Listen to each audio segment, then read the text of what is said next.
చెప్పడం లాగానే శ్రీ వెంకటాచల దివ్యక్షేత్రం అని సదాశివపేట ప్రాంతంలో అద్భుతమైనటువంటి ఆలయాన్ని నిర్మాణం చేసుకోవడం జరిగింది. వెంకటాచల క్షేత్రంగా వర్తిల్లుతున్నటువంటి ఆచార్య స్వామి వారి మంగళాశాసనాలతో ప్రతిష్ఠితమైనటువంటి అద్భుతమైనటువంటి వెంకటేశ్వరుడు సప్త శిఖలు కలిగినటువంటి శేషుడి పైన 7 అడుగుల రూపంగా 7 కొండలకు ప్రతీకగా వెలిసినటువంటి అద్భుత వెంకటేశ్వర స్వామి వారి దర్శనం మనకు వెంకటాచలంలో జరుగుతుంది. పాంచరాత్ర ఆగమ శాస్త్రం ప్రకారంగా అద్భుతంగా జరిగేటువంటి ఆ వెంకటాచల క్షేత్ర ముక్కోటి ఏకాదశి పర్వదినంగా జరిగేటువంటి వేడుకల్లో అందరూ కలిసి పాల్గొని భగవద్ అనుగ్రహాన్ని పొంది తరించాలి అని వెంకటాచల దివ్యక్షేత్ర సంబంధమైనటువంటి భక్తగణంతో మీ అందరికీ కూడా ఆహ్వానం పలుకుతున్నాం. జై శ్రీమన్నారాయణ. శ్రీమన్నారాయణ.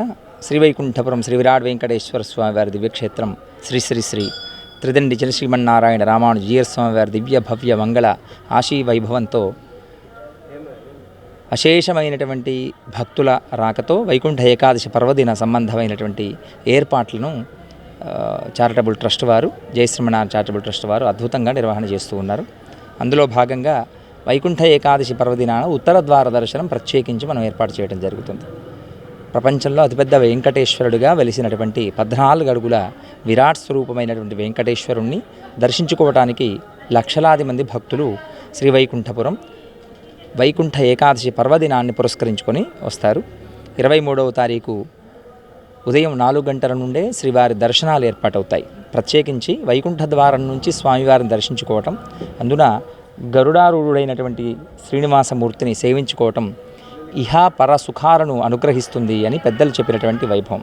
అందులో భాగంగా మధుకైటభులు అనబడేటువంటి 2 రాక్షసులు భగవంతుణ్ణి కోరుకున్న కోరిక తాము భగవంతుడి చేతిలో సంహరింపబడినటువంటి రోజునే ఎవరైతే ఉత్తర ద్వారం నుండి స్వామిని సేవించుకుంటారో వారందరికీ కూడా ముక్తి కలగాలి అని ఆ జయ విజయులుగా మారినటువంటి ఆ మధుకైటభులు కోరిన కోరికను తీర్చడానికి భగవంతుడు ప్రత్యేకంగా ఈ వైకుంఠ ఏకాదశి పర్వదినాన మాత్రమే ఉత్తర ద్వారాన్ని తెరిచి ఆ ద్వారం ద్వారా భగవంతుణ్ణి సేవించుకునేటువంటి ఒక అద్భుతమైనటువంటి ఏర్పాట్లు మనం శ్రీ పాంచరాత్ర ఆగమశాస్త్ర ప్రకారంగా మనం నిర్వహిస్తూ ఉన్నాం.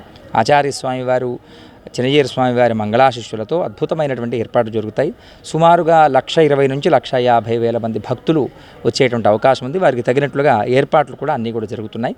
పొద్దున 4 గంటలకు సుప్రభాత సేవ, అలాగే తిరుప్పావై అనబడేటువంటి సేవాకాలము 4:30 గంటలకు వైకుంఠ ద్వారానికి గరుడారూఢుడైనటువంటి స్వామివారు వేంచేస్తారు. భగవద్ రామానుజాచార్య స్వామివారితో పాటుగా ఈ 30 రోజుల పాటు ధనుర్మాస వ్రతాన్ని చేస్తున్నటువంటి గోదామ్మను రామానుజుల వారిని అస్మదాచార్య స్వామి వారిని వేంచేపు చేసుకొని అద్భుతమైనటువంటి ఊరేగింపుగా గరుడ సేవగా మనం పుష్కరిణి చుట్టూ ప్రదక్షిణ ప్రకారంగా స్వామివారి దర్శనానికి లోపలికి వేంచేయడం జరుగుతుంది.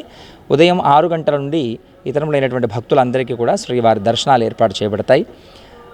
భగవంతుని సేవించుకునేటువంటి భక్తులు నిష్ఠగా నియమంగా శ్రీవారి దర్శనార్థమై వచ్చేటువంటి వారందరూ కూడా భగవన్ నామస్మరణతో స్వామివారు సేవించి తరించేటువంటి ప్రయత్నం చేయండి.